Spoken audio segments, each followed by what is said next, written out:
Assalamualaikum warahmatullahi wabarakatuh. Sahabat Titik Balik, kembali kita bertemu. Pertemuan kita kali ini coba melihat sisi lain dari kemiskinan Aceh pada satu sudut dan besarnya anggaran dana otonomi khusus Aceh pada sudut yang lain. Ibarat kata, anggaran habis, rakyat Aceh miskin binasa. Lalu pejabat Gubernur Aceh Ahmad Marzuki bisa apa? Miskin memang satu kata yang mudah diucap, tapi menyakitkan untuk diterima secara batin. Ya, maklum sajalah, miskin tak hanya dibenci negara, tapi juga dalam ajaran agama, khususnya agama Islam yang saya yakini. Itu sebabnya dalam tata negara kita dikenal dengan kebijakan memberantas kemiskinan. Bagi saya seorang muslim, aku yakin bahwa ajaran Islam memerintahkan umatnya untuk menghindari kemiskinan. Karena orang miskin tentu akan mendekati pada kekufuran atau kafir. Jadi amat sangat tidak enak menjadi orang miskin. Karena itu tidak ada seorang pun umat manusia atau warga negara yang mau menyandang status atau gelar miskin. Apalagi kalau dikaitkan dengan takdir Allah Subhanahu wa taala. Pencipta langit dan bumi, penguasa alam semesta ini tidak akan pernah menghukum hambanya. Karena itu Allah menciptakan langit dan bumi, laut dan darat beserta isinya hanya untuk kemakmuran umat manusia. Tapi dengan satu catatan, tidak seperti membalik telapak tangan. Harus ada usaha dan ikhtiar di sana. Tanpa ada usaha dan ikhtiar, rasa-rasanya tidak mungkin semua itu akan menjadi kenyataan atau terwujud. Karena itu, enak atau tidak, yang jelas status miskin hingga kini masih melilit rakyat Aceh. Badan Pusat Statistik atau BPS Aceh misalnya mencatat jumlah penduduk miskin di bumi Tanah Rencong bertambah 11,7 ribu orang pada September 2022 lalu. Kondisi ini terjadi saat Aceh berada di tangan Ahmad Marzuki sebagai pejabat Gubernur Aceh. Penambahan itu sekaligus membuat Aceh masih bertahan sebagai provinsi termiskin di Sumatera. Lihat saja daftar atau data yang dirilis BPS Aceh pada Selasa 17 Januari 2023 lalu. Persentase penduduk miskin di bumi Serambi Mekah pada September 2022 lalu adalah 14,74%. Angka ini meningkat dibandingkan Maret 2022 yang hanya 14,64%. Artinya, status juara bertahan di Sumatera tadi saat Aceh berada di bawah kepemimpinan pejabat Gubernur Ahmad Marzuki. Realitas ini memang sangat menyesakkan dada sebab tidak bergerak lurus dengan anggaran besar yang dimiliki Aceh melalui dana otonomi khusus atau otsus yang melimpah. Padahal tidak semua provinsi di negeri ini mendapatkan hak seperti yang diperoleh Aceh. Tentu ini pun tidak gratis. Seiring dengan pergolakan pemberontakan yang panjang atau selama 30 tahun lebih kemudian dicapai pintu perdamaian 15 Agustus 2005 lalu di Helsinki, Finlandia, antara Gerakan Aceh Merdeka dengan pemerintah Indonesia. Di sudut lain, bayangkan saja selama periode 2008 sampai 2022, jumlah dana otsus yang telah dialokasikan pemerintah pusat ke Aceh mencapai sekitar 95,9 triliun lebih.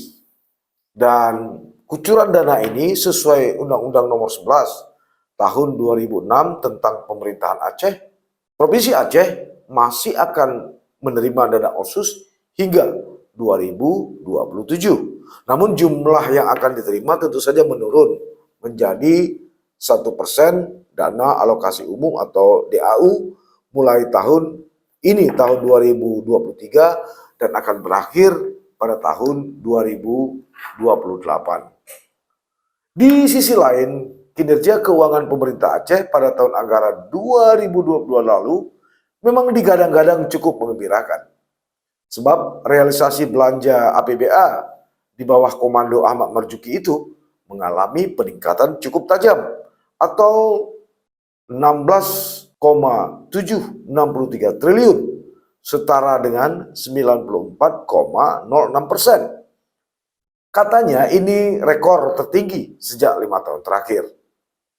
Sedangkan realisasi pendapatan mengalami surplus sebesar 102,24%. Rincian belanja APBA tersebut terdiri dari belanja operasi yang realisasinya sebesar 94,20%, belanja modal 88,78%, belanja tidak terduga 25,76%, dan belanja transfer 99,65%.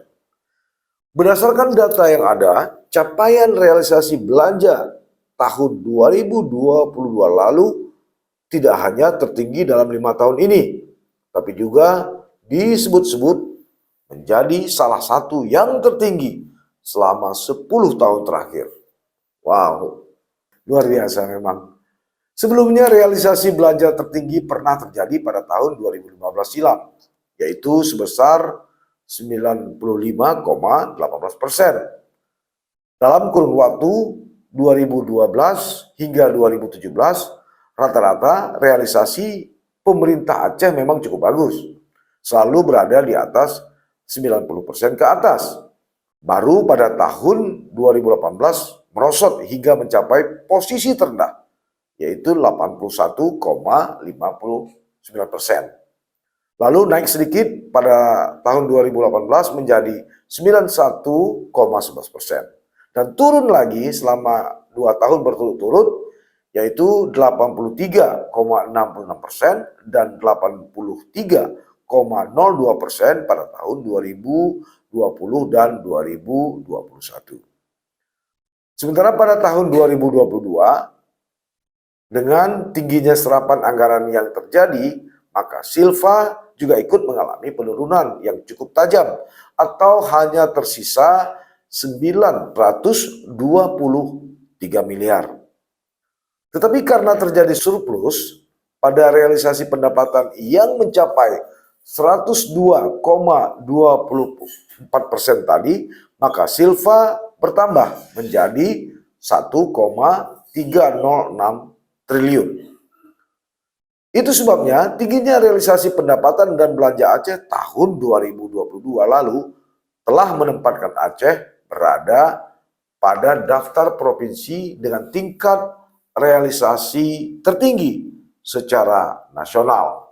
Wow, kita harus memberi apresiasi. Ya, harus memberi apresiasi. Karena itu Kepala Badan Pengelolaan Keuangan Aceh, Azhari, melakukan puja-puji terhadap Ahmad Marzuki. Kata dia, sukses story ini tak lepas dari kepemimpinan pejabat Gubernur Aceh Ahmad Marzuki. Ada kenyamanan kerja birokrasi sehingga tumbuh motivasi, inisiatif, dan diskresi di lingkungan SKPA sehingga lebih efektif dalam melaksanakan tugas pokok dan fungsinya atau tupoksi. Begitu kata Azhari kepada media pers beberapa waktu lalu di Banda Aceh. Selain itu, ada juga peningkatan kinerja yang dipengaruhi oleh membaiknya hubungan legislatif dengan eksekutif, sehingga yang terjadi adalah saling mendukung antar kedua belah pihak.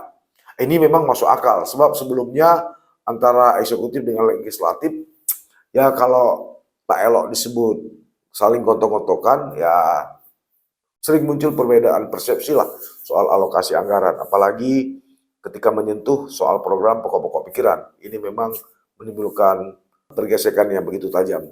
Tapi mudah-mudahan tahun 2023 ini soal POKSI boleh disebut selesai, tuntas, sehingga sampai detik ini tidak terdengar sasus di gedung parlemen mengenai kepemimpinan Ahmad Marzuki sebagai pejabat Gubernur Aceh. Lantas kita kembali kepada status Aceh sebagai provinsi termiskin. Ahli Madya BPS Aceh, Dadan Supriyadi, kepada media pers mengungkap, kata dia, persentasi penduduk miskin di pedesaan juga mengalami kenaikan dari 16,87% menjadi 17,06%.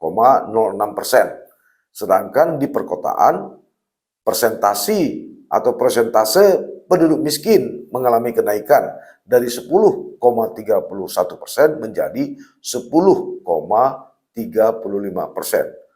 Ini memang gawat, tidak di kota, tidak di desa, tidak di kampung. Kemiskinan ada di mana-mana. Menurut dia, ada sejumlah komunitas yang berpengaruh besar terhadap nilai kemiskinan di perkotaan dan di pedesaan. Antara lain misalnya soal beras, rokok kretek filter, ikan tongkol, tuna maupun cakalang. Sedangkan untuk komunitas bukan makanan yang berpengaruh terhadap garis kemiskinan adalah biaya perumahan, bensin, dan listrik. Ini memang tiga hal ya, terutama bensin dan listrik. Ini kadang-kadang naiknya juga sulit diprediksi. Tiba-tiba saja naik mendadak. Masyarakat tidak punya pilihan karena bensin, rumah, dan listrik sudah menjadi kebutuhan primer, bukan lagi sekunder. Mau tidak mau, orang harus menggunakan bensin, apalagi listrik. Tidak mungkin orang akan pakai lagi lampu teplok. Ya. Masih kata sumber di BPS Aceh, dia menjelaskan dari tahun 2019 sampai dengan tahun 2022, presentasi penduduk miskin di Aceh memang kecenderungannya fluktuatif. Pada Maret 2019 misalnya, penduduk miskin Aceh sebesar 15,32% dan turun menjadi 15,01% pada September 2019. Pada awal tahun 2020, karena ada pandemi COVID-19 yang juga melanda Indonesia, Aceh, dan dunia, sehingga menyebabkan terganggunya kehidupan sosial ekonomi masyarakat. Dampaknya juga mulai terasa di Aceh pada April 2020. Tapi jumlah penduduk miskin pada Maret 2020 juga mengalami penurunan menjadi 14,99%. Pada September 2020, persentase penduduk miskin kembali meningkat menjadi 15,43%. Sementara pada Maret 2021, persentase penduduk miskin kembali turun menjadi 15,33% dan September 2021 kembali naik menjadi 15,53%. Kenaikan itu disebut-sebut tertinggi selama 3 tahun terakhir. Lalu pada Maret 2022, persentase penduduk miskin kembali mengalami penurunan menjadi 14,64%. Justru pada September 2022, ketika Aceh sudah berada di tangan pejabat Gubernur Aceh Ahmad Marzuki yang selalu menyatakan dirinya simpati, prihatin dengan kondisi kemiskinan di Aceh, jumlah persentasi penduduk miskin kembali mengalami kenaikan menjadi 14,75%. Nah, kenaikan angka kemiskinan pada September 2022 lalu juga terjadi memang secara nasional dan hampir di seluruh provinsi di Indonesia. Itu sebabnya seharusnya kondisi tadi sudah diprediksikan dan diantisipasi lebih awal oleh Ahmad Marzuki.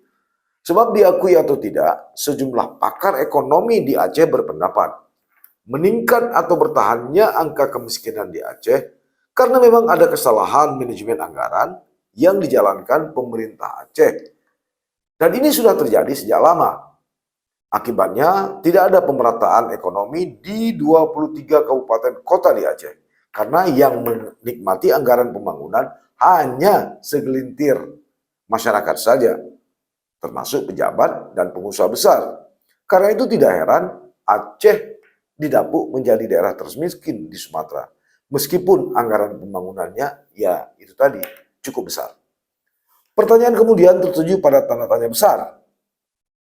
Apa yang sudah dan bisa dilakukan pejabat Gubernur Aceh Ahmad Marzuki? Sejumlah pakar ekonomi dan politik, salah satunya adalah Dr. Taufik Abdul Rahim dari Universitas Muhammadiyah Aceh dengan enteng menjawab, tidak ada yang bisa diharapkan dari seorang pejabat Gubernur Aceh Ahmad Marzuki. Alasannya, dia hanya seorang penjabat gubernur yang memang sengaja ditugaskan untuk membawa misi Jakarta ke Aceh. Salah satunya adalah menjaga stabilitas, keamanan dan politik menjelang pesta demokrasi, pileg dan pilpres, serta pilkada pada tahun 2024 mendatang. Soal kebijakan lain, menurut Dr. Taufik itu hanya sebatas retorika saja. Selebihnya ya warawiri antara Aceh Jakarta. Ya dengan dalih melakukan koordinasi dan menjaring investor untuk bisa masuk Aceh. Secara pribadi saya sepakat dengan Dr. Taufik. Setidaknya jika merujuk pada paruh 6 bulan terakhir dari kepemimpinan Ahmad Marzuki yang sudah berlalu. Menurut saya, ya memang faktanya Ahmad Marzuki tidak memiliki kemampuan dalam manajerial tata kelola pemerintahan, kecuali hanya pencitraan semu. Ya kalau pada awal-awal kepemimpinannya katanya tidak mau difoto, tidak mau dirilis, tapi akhir-akhir ini justru sudah mulai gemar dan suka dalam tanda petik untuk tampil di media. Saya tidak tahu apa tujuan dan maksud di balik itu.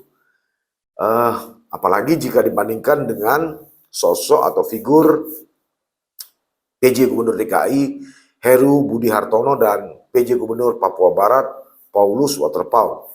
Kemampuan Ahmad Marzuki ya harus jujur memang jauh di atas rata-rata alias tidak ada apa-apanya jika dibandingkan dengan dua pejabat gubernur ini. Maka saya pun bertanya-tanya, apakah kehadiran Ahmad Marzuki sebagai PJ Gubernur Aceh merupakan pilihan cerdas Presiden Joko Widodo atau sebaliknya? Atau karena memang ada desakan sejumlah pihak. Ini tentu saja tak lepas dari faktor legitimasi dari Presiden Joko Widodo sendiri. Dan kalau mau jujur pula, kehadiran Ahmad Marzuki memang tak diinginkan dari awal atau sejak awal di Aceh. Mungkin kita masih ingat saat ketika bergulir sosok nama-nama calon pejabat gubernur Aceh. Nah, DPR Aceh ketika itu hanya memasukkan dua nama, yaitu Safrizal, salah satu dirjen di Departemen Dalam Negeri, serta Indra Iskandar, Sekretaris Jenderal DPR RI. Dua-duanya adalah putra terbaik Aceh dan berdarah Aceh. Tapi tak ada yang tidak mungkin dalam politik. Seiring bergulirnya waktu, ada salah satu sosok, yaitu Sofyan Daud, seorang mantan petinggi Gerakan Aceh Merdeka yang kemudian pasca damai begitu dekat hubungannya dan begitu melekatnya hubungannya dengan Jakarta, melakukan lobby-lobby jika tak elok disebut ya memberi iming-iming kepada sejumlah pimpinan partai politik serta pimpinan DPR Aceh untuk memasukkan nama Ahmad Marzuki sebagai salah satu calon untuk diusulkan kepada Presiden Joko Widodo melalui Kementerian Dalam Negeri. Usaha Yan Daud ini memang akhirnya membuahkan hasil. Pada 6 Juli 2022 lalu, Ahmad Marzuki dilantik oleh Mendagri Muhammad Tito Karnavian atas nama Presiden Joko Widodo untuk 1 tahun bertugas sebagai pejabat Gubernur Aceh. Kurun waktu ini bisa dihentikan pada 6 Juli 2023 mendatang atau sebaliknya diperpanjang. Ini sangat tergantung kembali kepada Presiden Jokowi. Maka wajar saja jika sampai hari ini sosok Sofyan Daud atau akrab disapa Yan Daud begitu berarti bagi seorang Ahmad Marzuki. Pertanyaannya kemudian kenapa? Tunggu penelusuran berikutnya dari saya. Sampai bertemu. Assalamualaikum warahmatullahi wabarakatuh. Jangan lupa like, komen, dan subscribe. serta aktifkan lonceng notifikasi.